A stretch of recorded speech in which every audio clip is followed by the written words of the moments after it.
अगर वक्फ बोर्ड की ज़मीनात के ऊपर किसी का सबसे ज़्यादा और पहला हक़ अगर किसी का है तो वो हमारे मौज़न है, हमारे इमाम हैं, हमारे आलिम दीन हैं। तो हमारा वक्फ बोर्ड से सबसे पहला सवाल ये है कि आप ये लोगों को एक 600 स्क्वायर फीट का, कम से कम 600 स्क्वायर फीट का प्लॉट अलाउड करके दीजिए। बनाने की जिम्मेदारी हम लोग ले लेंगे, मगर आप प्लॉट तो दीजिए।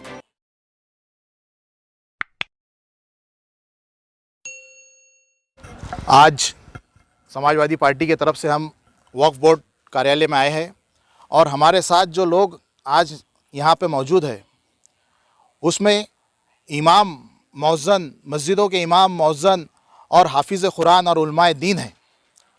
जबकि ये लोगों का सबसे ज़्यादा हक़ अगर वक्फ बोर्ड की ज़मीनात के ऊपर किसी का सबसे ज़्यादा और पहला हक़ अगर किसी का है तो वो हमारे मौज़न है, हमारे इमाम हैं, हमारे आलिम दीन हैं। मगर आज आप इनकी कंडीशन अगर देखेंगे, इनके हालात से अगर आप वाकिफ़ होंगे ना, तो मैं बोलता हूँ आपके आंखों से पानी आ जाएगा। क्योंकि एक 5-6 हज़ार रुपये, 7 हज़ार रुपये सैलरी में आदमी घर नहीं चला सकता। मेरा सवाल जितने लोग ये आज देखने वाले देख रहे हैं चैनल आपका, उनसे भी है कि 5-7 हज़ार रुपये में कोई भी आदमी अपने बीवी बच्चों को नहीं पाल सकता, किराया नहीं भर सकता हो। तो हमारा वक्फ बोर्ड से सबसे पहला सवाल ये है कि आप ये लोगों को एक 600 स्क्वायर फीट का, कम से कम 600 स्क्वायर फीट का प्लॉट अलाउड करके दीजिए। बनाने की जिम्मेदारी हम लोग ले लेंगे, मगर आप प्लॉट तो दीजिए, ताकि ये उलमा इकराम जो हमारे साथ आज मौजूद है ये अपनी सैलरी का कुछ हिस्सा बचा के अपने बच्चों को पाल सके, ये अपनी सैलरी का कुछ हिस्सा बचा के अपने घरदार चला सके। आज हो रहा ये है कि 5-6 हज़ार रुपये, 7 हज़ार रुपये सैलरी है, जिसमें से 4 हज़ार रुपये, 3 हज़ार रुपये, 5 हज़ार रुपये किराया भरना पड़ रहा। क्या कोई आदमी 2 हज़ार रुपये और 3 हज़ार रुपये के अंदर अपना घर चला सकता है? हम इनके लिए आज आए हैं। देखिए, मैं एक बात बताता हूँ कि हम मस्जिदों में इन्हीं इमामों के और इन्हीं मौज़नों के पीछे नमाज़ पढ़ के हमारी आखिरत बना रहे। हमारी आखिरत इन लोगों के पीछे नमाज़ पढ़ने से बन रही है। आज इमाम, मौज़न, आलिम दीन ईमान की हिफाजत करने वाले लोगों में शामिल है और इन्हीं के पीछे हम आज अपने बच्चों की, हमारी नस्लें जवान हो रही, इन्हीं के पीछे हमारे बच्चे नमाज़ पढ़ के हम दीन सीखेंगे। जो मख्तब पढ़ाते हैं मौलाना लोग, वो लोग हमारे बच्चों को कुरान पढ़ा के दीन हमारे नस्लों में दे रहे हैं, कुरान हमारी नस्लों तक जा रहा है। क्या हम और जो लोग भी देख रहे हैं वो इस मुहिम में शामिल नहीं हो सकते? क्या वक्फ बोर्ड इन लोगों को ज़मीनात दे नहीं सकता? ये सवाल है मेरा इन सबसे। और मैं हुकूमत से भी ये सवाल करूँगा कि आप भी इसमें दखल दीजिए। समाजवादी पार्टी आखिरी हद तक, हम हमारे आखिरी दम तक लड़ेंगे। यहाँ हमने भर दिए फॉर्म, हमने आज यहाँ फॉर्म भरे। फॉर्म भरने के बाद अगर ये लोग नहीं देते तो हम वक्फ बोर्ड का जो ट्रिब्यूनल कोड होता है वहाँ भी हम जाने के लिए पूरी तैयारी में हैं। और सबसे पहले हम वक्फ ट्रिब्यूनल में जब दावा डालेंगे तो ये सब उलमाए इकराम और जो गरीबों के हमने फॉर्म भरे वो लोग हमारे साथ वहाँ मौजूद रहेंगे और वक्फ ट्रिब्यूनल को मजबूर होना पड़ेगा। देखिए, हम हमारे वास्ते नहीं मांग रहे, समाजवादी पार्टी अपने खुद के लिए नहीं मांग रही है, ना ही मैं शहर अध्यक्ष होने के नाते मेरे खुद को नहीं मांग रहा, मगर ये गरीब लोग हैं जिनका सबसे पहले हक़ है। उलमा इकराम गरीब है, हमें शर्म आने को ना कि उलमा इकराम आज इतनी कम सैलरी में 90% मस्जिदें जो है शहर के अंदर, 90% मस्जिदें सिर्फ चंदों के ऊपर उलमा इकराम की और इमाम मौज़न की सैलरी देती है या फिर उनके कमेटी के मेंबर देते हैं। कौन सी मस्जिद को क्या आमदनी है? अगर हम 600 स्क्वायर फीट का प्लॉट अगर वक्फ बोर्ड इनको अलाउड करे तो ये इनके घर चलाने के लिए, इनके बच्चों के फ्यूचर के लिए कुछ कर सकते हैं आगे। और भी उलमा इकराम हमने जो मुहिम हमने मौलाना मूसा साहब के साथ हमने मुहिम चालू करे है, और भी उलमा इकराम जो है शहर के वो सब हमारे से जुड़ेंगे इंशाल्लाह। और हम सबके लिए लड़ने के लिए राज़ी है, हम सबके लिए तैयार खड़े हैं लड़ने के लिए। मुहिम देखिए औरंगाबाद शहर से शुरू हो चुकी है, औरंगाबाद शहर से हमने ये मुहिम को शुरू कर दिया। अब इंशाअल्लाह ताला, अल्लाह ताला ने अगर इसमें कुछ रास्ता और बनाए तो हम इन मौलानाओं के साथ सरपरस्ती में हमारे बुज़ुर्गों की हम आगे बढ़ेंगे। मराठवाड़े में भी ये मुहिम कुछ कंटिन्यू करेंगे इंशाअल्लाह। मैं फैसल खान समाजवादी पार्टी का शहर अध्यक्ष हूँ और मेरे साथ जो है तो उलमा इकराम के साथ साथ हमारे पार्टी के प्रमुख महासचिव जो प्रदेश के अब्दुल रऊफ़ साहब मौजूद है, हमारे पार्टी के प्रदेश के सचिव जो है अयूब खान साहब मौजूद है, डॉक्टर शरीफ साहब मौजूद है, शेख मोहसिन साहब है, वसीम साहब है, और हमारे शहर के जो प्रमुख सचिव है सिद्दीक खान साहब वो भी हमारे साथ मौजूद है। खुलदा आज 100 एप्लीकेशन दी हमने।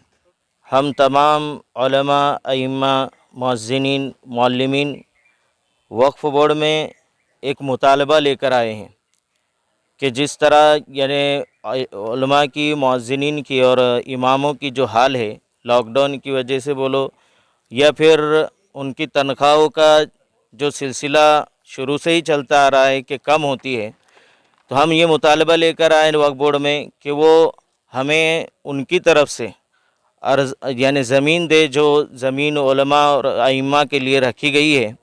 और हम हुकूमत से भी मुतालबा करते हैं कि वो उलमा का हक़ उनको पहुँचे, मुअज्जिनीन को उनका हक़ पहुँचे, अइम्मा इकराम को उनका हक़ पहुँचे और मुअल्लिमीन को उनका हक़ पहुँचे। जो हक़ जिसका है उस तक पहुँचेगा इंशाअल्लाह तो हमारे लिए वो यानी सहूलत का सबब बनेगा और हम उनका शुक्रिया अदा करेंगे। और ये उलमा इम्मा ही यानी बहुत सारे परेशानियों का शिकार है, तो हम उनसे मुतालबा करेंगे हुकूमत से भी और वक्फ़ बोर्ड से भी कि जो अराज़ी हमारे लिए हमारा हक़ है वो हमको दी जाए। जो वक्फ़ की जो ज़मीन है, अराज़ी है, ये हक़ किसका है? ये पहला मसला तो ये है, ये गरीब, मिस्कीन और गरीब उलमा ये उनका हक़ है। तो हुकूमत और वक्फ़ बोर्ड से हम ये मुतालबा करते हैं जिसका जो हक़ है उसको दिया जाए। तो उसी के लिए हमारे मौलाना मूसा साहब ने एक तहरीक डाली है कि जिसका जो हक़ है उसको दिया जाए। पहला मसला तो ये है। अब दूसरा मसला ये है कि बहुत सारे उलमा ऐसे हैं जो 6,000 और 7,000 पर अपनी ज़िंदगी गुजार रहे हैं। दूसरी बात ये है कि उलमा कोई 2,000 रुपये, कोई 3,500 रुपये, कोई 5,000 रुपये किराया भर रहा है। अब लॉकडाउन के बाद से उलमा का ये हाल हो चुका है कि पढ़ाने के लिए मदारिस बंद हैं, मसाजिदें बंद हैं, तो उलमा कशमकश के शिकार हो चुके हैं। कोई किरानों की दुकानों पर काम कर रहा है, कोई गाड़ियाँ लोड कर रहा है, कोई मंडियों में काम कर रहा है और अपने अपने घरों का किराया भर रहा है। यानी जगह जगह उलमा जो है मजदूरी कर रहे हैं। और अभी तक उलमा अल्हम्दुलिल्लाह दीन की खिदमत करते थे और दीन से उनको इतनी रोज़ी मिल जाती थी कि उनका घर चल सके। लेकिन अभी हाल ऐसे हो चुके हैं कि उनको घर चलाने की भी मोहताज बन चुके हैं। तो हमारे मौलाना मूसा साहब और शाह फैसल साहब इन्होंने ये तो पहले से ये काम कर रहे हैं कि गरीबों को उनका हक़ मिले, लेकिन मौलाना मूसा साहब ने भी ये मुद्दा उठाए हैं कि गरीबों को उनका हक़ मिलना चाहिए और ज़रूर मिलना चाहिए। तो ताकि उलमा थोड़ा घरों पर रहेंगे और अपने घर में रहेंगे और जो 7,000 8,000 मिलेंगे तो उसमें उनका घर चलेगा। तो यही मुद्दा लेकर हम वक्फ़ बोर्ड में आए हैं। तो वक्फ़ बोर्ड से हम ये कहते हैं कि गरीब उलमा को और जो भी गरीब है उनको उनका हक़ दिया जाए ताकि वो अपना घर आरामी के साथ गुजार सके। और जैसे कि आप सब लोग जानते हैं कि हाफिज़ और मौज़िन, मुफ्ती, इन सब को जो तनख्वाह मिलती है, जो हम में से आप में से जो लोग डोनेशन देते हैं उसमें से इनकी तनख्वाह मिलती है।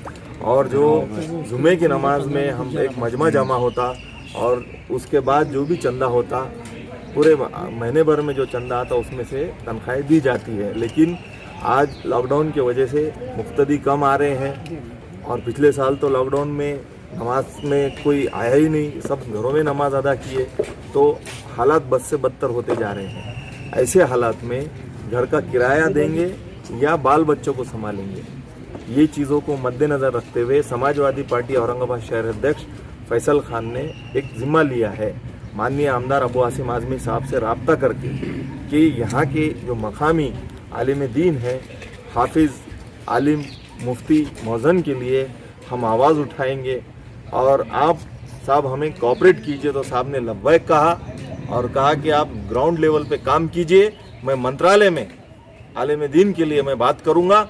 अगर ये मसला यहाँ हल नहीं हुआ तो इंशाअल्लाह ताला हम मंत्रालय में जाएंगे, कंसर्न मिनिस्टर को बात करेंगे, माननीय आमदार अबू आसिम आज़मी साहब के साथ जाके या सीएम साहब से जाके मिलेंगे और कोशिश ये करेंगे कि वक्फ बोर्ड की तरफ से 600 स्क्वायर फीट का प्लॉट दिया जाए। और महाराष्ट्र स्टेट ने और भी स्टेट में जिस तरीके से मौज़न, इमाम और मौज़न को तनख्वाह दी जाती है, ख़ास तौर से केरल के अंदर, आंध्र प्रदेश के अंदर और भी कई स्टेट है जो गवर्नमेंट से तनख्वाह दी जाती है और वहाँ जैसी तनख्वाह दी जाती है वैसी तनख्वाह यहाँ के हाफिज़, आलिम और मुफ्ती मौज़न को दी जाए, इसका हम मुतालबा करेंगे महाराष्ट्र गवर्नमेंट से। मेरा नाम अब्दुल रऊफ, महाराष्ट्र प्रदेश महासचिव समाजवादी पार्टी। देर आए दुरुस्त आए, कई सालों से प्रतीक्षा थी आदरणीय सीओ साहब की, क्योंकि ऑफिस तो है महाराष्ट्र का और यहाँ सीओ साहब ही नहीं थे, तो काम बहुत से पेंडिंग है। कई जो है तो रजिस्ट्रेशन के काम 2-2, 3-3 साल से पेंडिंग है। पूरे महाराष्ट्र से लोग इस प्रीमाइसेस में आते, कोने कोने से लोग आते, विदर्भा से लोग आते, उत्तर महाराष्ट्र से लोग आते, पश्चिम महाराष्ट्र से लोग आते, पूरे मराठवाड़ा के लोग यहाँ पर आते हैं। लेकिन उनको एक ही बात बोलकर ये बोला जाता था कि यहाँ सीओ साहब नहीं है। लेकिन आप जैसे ही सीओ साहब आएंगे तो इंशाअल्लाह ताला देखते हैं काम फास्ट बढ़ेगा आगे, और काम को आगे बढ़ना भी चाहिए। अगर कुछ उसमें कोताही होती है तो हम हमारे प्लेटफॉर्म से कोशिश करेंगे, साहब को रिक्वेस्ट करेंगे कि साहब ये पेंडिंग काम जल्द से जल्द किए जाए। सर, ये आपकी जो कार्रवाई चल रही है अभी जी तो 1-2 महीने लग जाएंगे जी। लेकिन जब तक ये मौजूद साहब है, हाफिज साहब है, तो उनका घर खर्चा पेमेंट वगैरह कुछ पार्टी आपकी देंगी क्या?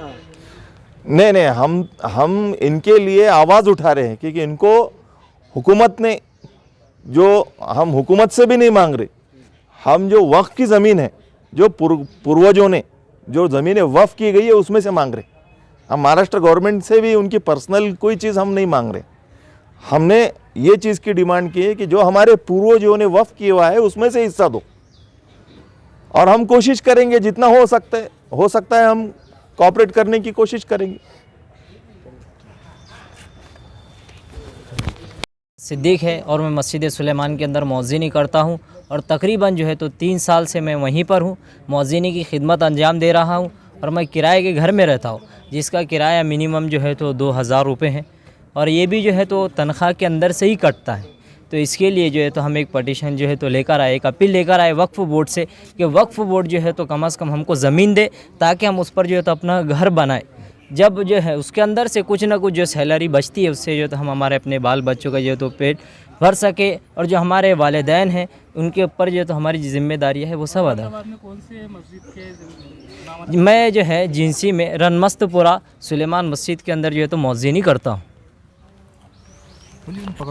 अस्सलाम वालेकुम। मैं किरारपुरा रहमानिया कॉलोनी में रहता हूँ, वहाँ पे मैं मकतब पढ़ाता हूँ, और मैं 4 साल से रहता हूँ यहाँ पे। और मैं यहाँ पे मकतब में ज़्यादा से ज़्यादा 4000-5000 कमा लेता हूँ। आपका नाम? मेरा नाम मोहम्मद हाफिज़ अबू तलहा। अस्सलाम वालेकुम। मेरा नाम मोहम्मद मुज़म्मिल हाफिज़ साहब है। मैं जो है तो दादा कॉलोनी में इमामत करता हूँ, और रहने के लिए जो है तो जिंसी में किराए से हो।